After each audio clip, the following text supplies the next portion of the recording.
নুকা ডাইলে কি মুসলমান হয় নাকি? আরেকজন আইসা ডক্টর ইউনূস বাংলাদেশের জন্য একটা জঘন্য ব্যক্তি। আমার কাছে একটা আশ্চর্যজনক খবর আছে, শুনলে আপনারা অবাক হয়ে যাবেন। রাজাকারের বাচ্চা প্রকৃত দেশপ্রেমিক হচ্ছে দুইজন। অনেক একজন 3 কোটি টাকার গাড়ি দিয়া ঘোরে, এক সময় 150 টাকার শার্ট গাছ দিয়া আন্দোলন করছে। এর আছে ড্রুবোরাটি যে কিনা রিচার্জ করে মানুষের ভুল ধরে মানুষের বাঁশ দেয়। হ্যালো বন্ধুরা, কেমন আছেন সকলে? আশা করি প্রত্যেকে ভালো আছেন। আর যদি ভালো না থেকে থাকেন তাহলে অবশ্যই ভিডিওটিকে শেষ পর্যন্ত দেখুন। কথা দিচ্ছি আপনাদের মন ভালো হয়ে যাবে, কারণ আবারও চলে এসেছি বাংলাদেশের কাংলু, বাংলাদেশের পটাশিয়াম আর বাংলাদেশের মাদ্রাসা জাবেদের নিয়ে নতুন একটি ট্রোলিং ভিডিও। যে ভিডিওটি দেখে আপনাদের মন অবশ্য ভালো হবেই হবে। তার আগে ছোট্ট রিকোয়েস্ট, প্লিজ ভিডিওটিকে একটা লাইক করবেন আর ছোট্ট করে একটি কমেন্ট। আর আপনি যদি চ্যানেলটিতে নতুন হয়ে থাকেন তাহলে অবশ্যই সাবস্ক্রাইব করবেন, কেননা এটা সম্পূর্ণ ফ্রি। চলুন বন্ধুরা, কথা না বলে আজকের ভিডিওটি শুরু করতে হ্যাঁ। নুকা ডাইলে কি মুসলমান হয় নাকি? তাহলে কি করে হয়? আরেকজন আইসা ধরেন 5 জনে হাসতেছে, আরেকজন আইসা হাসতেছে, আসলে বোঝে নাই কিছু না, শুধুমাত্র আন্দাজে হাসতেছে। তাহলে আপনি কি বোঝাতে চাইছেন? বাংলাদেশের অধিকাংশ কাঠমোল্লা আর বাংলাদেশের অধিকাংশ মাদ্রাসা পাশেরা ছাপেরা কি পাগল? হাসতেছে। এই মুসলমানের সামনে যদি সংজ্ঞায়ন করেন মুসলমান, এই মুসলমানের সংজ্ঞায় দেখবেন যে 15-16 মুসলমানের মধ্যেই পড়ে না। কি বলছেন আপনি? আপনার এই কথার জন্য আপনাদের দেশের মুসলিমগুলো আপনাকে পেদাবে, কারণ আপনাদের দেশের ইসলাম প্রোডাক্ট গ্রহণকারী মানুষগুলো তারা নিজেদেরকে আরব দেশের মুসলিমদের থেকে নিজেদেরকে বেশি পিওর মুসলিম বলে দাবি করে। আর আপনি বলছেন আপনার দেশের মুসলিমরা মুসলিম নয়। এরা যুদ্ধে যাইবে, যুদ্ধ করতে যাইতে হলে কি লাগে সেটা বোঝে তারা। কি যে বলেন আপনি! এরা যুদ্ধ মানে বোঝে না।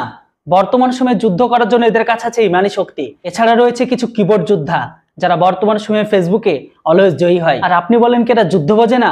এদেশে যারা মুসলমান দাবি করছে এরা জন্মসূত্রে, স্বগোষিত এবং খতনা সূত্রে কাঁচা কথা কমু নাকি? নুকা ডাইলে কি মুসলমান হয় নাকি? মুসলমান ঘরে জন্ম নিলে কি জন্মসূত্রে মুসলমান হয় নাকি?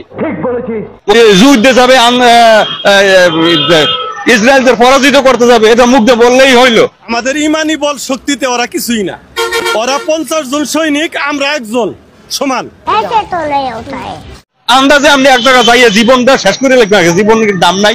নিঃসন্দেহে তুই ঠিক কথা বলেছিস। আপনার মতে তাহলে কি এই যে পূর্ণ সারা বাংলাদেশে পূর্ণ বর্জনের যে ডাক দিয়েছে, এটা কি আপনার মতে সঠিক বলে মনে করেন?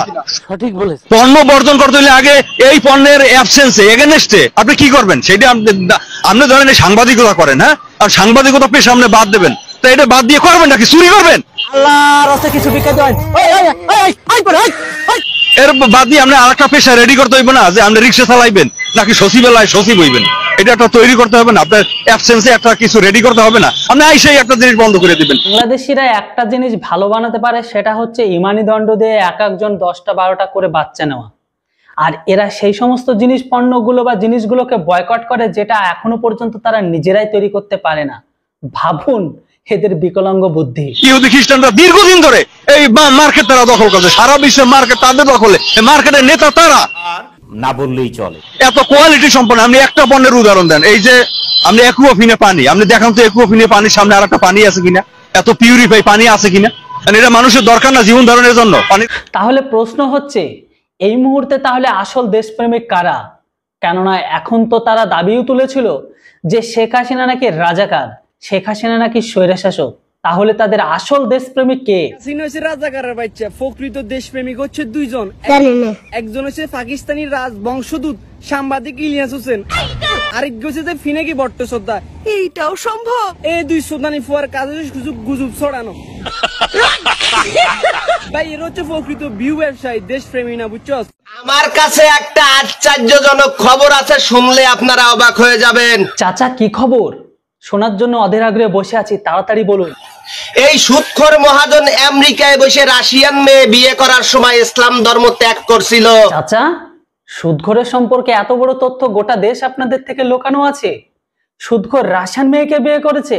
তাহলে যদি তাই হয় তাহলে তো হিসাব মতন উনাকে ইসলাম গ্রহণ করার জন্য আবারও তাকে কালমা পড়ে ইসলামকে কবুল করতে হয়।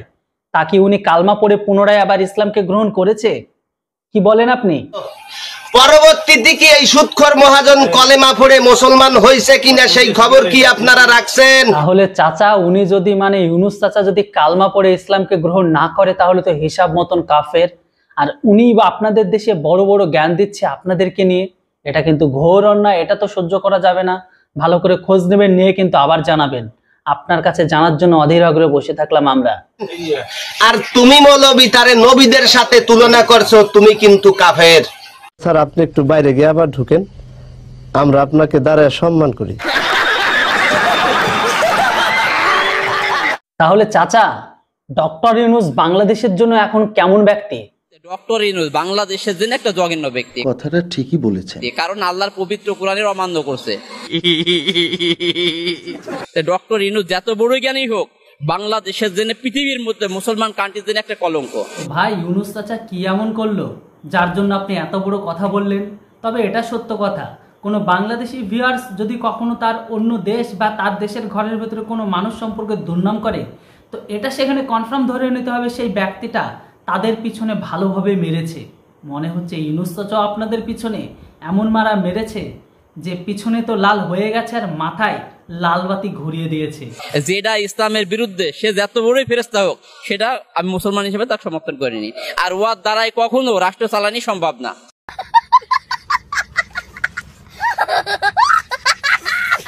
ইন্ডিয়ার আছে ডুবোরাটি, যে কিনা রিচার্জ করে মানুষের ভুল ধরে মানুষের বাঁশ দেয়। আর আমাদের দেশে আছে দুই সুদানির ফোয়া, এই দুই সুদানির ফোয়া বিদেশে বসে বসে ওখান থেকে ওইখানে বুলডেজার ফাটাই, ভাই এখানে আন্দোলন করতে যায়। এরা নাকি আবার আরেকজন মিলে এখন দেশ চালার জন্য আসতেছে।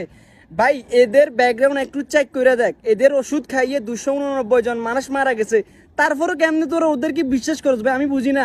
কথা কি ক্লিয়ার না ভেজাল আছে? বাংলাদেশের ঘরের ভেতরে এই পরিস্থিতিতে বাংলাদেশকে এখন চীন ঠিক এইভাবে লুটতে যাচ্ছে, যেমন ভাবে আপনার এই ভিডিও ক্লিপটিকে দেখবেন। ভাল লাগে না? টেস্ট লাগে না? নতুন বিজনেস স্টার্ট করছি। 20 টাকা দেন। মানে মিষ্টি খিলাই আর পয়সা নেই, এটাই বিজনেস আমার। মানে 10টা দামের মিষ্টি হয় না, আরে 20 টাকা বেশি থাকেন তাহলে। হ্যাঁ দোয়া করে দেন অল্প। হ্যাঁ ইউনূস চাচা মাত্র 9 মাসেই বাংলাদেশের ঘরের ভেতরে প্রেগনেন্ট হয়ে গেছে। আর উনার প্রেগনেন্ট হওয়াতে সেই দেশের মানুষজনকে যখন জিজ্ঞাসা করা হয় যে ইউনূস চাচা ক্ষমতা ত্যাগ করলে দেশের জন্য ভালো হবে না খারাপ হবে, সেই প্রশ্নের উত্তর সেই দেশের মানুষই এখন দিয়ে দিচ্ছে। ইউনূস যদি এই মুহূর্তে বলতে সে পদত্যাগ করবে, যদি পদত্যাগ করে দেশের জন্য ভালো হবে না খারাপ হবে? দেশের জন্য ভালো হবে। শাবাশ বেটা, বহুত বড়ি। ডক্টর ইউনূস পদত্যাগ করলে দেশের জন্য ভালো হবে। দেশ ভালোভাবে চালাইতে পারে না, দেশে অরাজকতা সৃষ্টি হয়েছে, কাজে পদত্যাগ করাই ভালো। খতম, bye bye, tata, good bye, Gaya. Yunus চাচা বাংলাদেশটার আর বাংলাদেশের কাঠমোল্লাদের পেছন মেরে যখন লাল করে দিয়ে পদত্যাগ করতে চাইছে, তো সেই মুহূর্তে ইউনূস চাচাকে যে বা যারা সমর্থন করেছিল, যারা ক্ষমতায় রয়েছে, সেটা ছাত্র উপদেষ্টা হোক বা ছাত্ররা বা তার সমর্থনকারী পার্টির দলরা, তারা এখন একটাই কথা বলতে চাইছে যে আপনি তো ক্ষমতা ছেড়ে চলে যাবেন, কিন্তু আমাদের জানমালের দায়িত্ব কে নেবে? বিদেশ চলে যাবেন, আমরা যাব কোথায়? আপনি যদি পদত্যাগ করতেই চান তাহলে বাংলাদেশের সমস্ত জুলাই যোদ্ধাদের নিরাপত্তা দিয়ে পদত্যাগ করতে হবে। তার আগে পদত্যাগ কইরা আপনি যমুনা থেকে বের হইতে পারবেন না, আমরা বলে দিলাম। হ্যাঁ ইউনূস চাচা, এত তাড়াতাড়ি আপনি রিজাইন বা পদত্যাগ করবেন না, কেননা আপনি যদি এত তাড়াতাড়ি পদত্যাগ করেন তাহলে আমাদের মতন কন্টেন্ট ক্রিয়েটারদের কি হবে? আমরা এরকম টাইপের ইন্টারেস্টিং ভিডিও ক্লিপগুলো কোথায় পাবো? তাই আপনারা যতদিন থাকবেন ততদিন আমাদের কন্টেন্ট বেশ ভালোভাবে বানানো হবে। যদিও গোটা বাংলাদেশটা কমেডি আর হাস্যকরে ভর্তি, কেননা বাংলাদেশের পুরো মিডিয়াটাকে আমরা অ্যাজ এ ট্রোল বা অ্যাজ এ ফানি হিসাবে দেখি।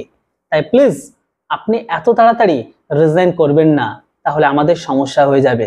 যেটা বন্ধুরা, বাংলাদেশের অল ওভার পরিস্থিতি সিচুয়েশন নিয়ে আমি আপনাদের সামনে এইভাবে ট্রোলিং করে ভিডিও বানিয়ে যাব।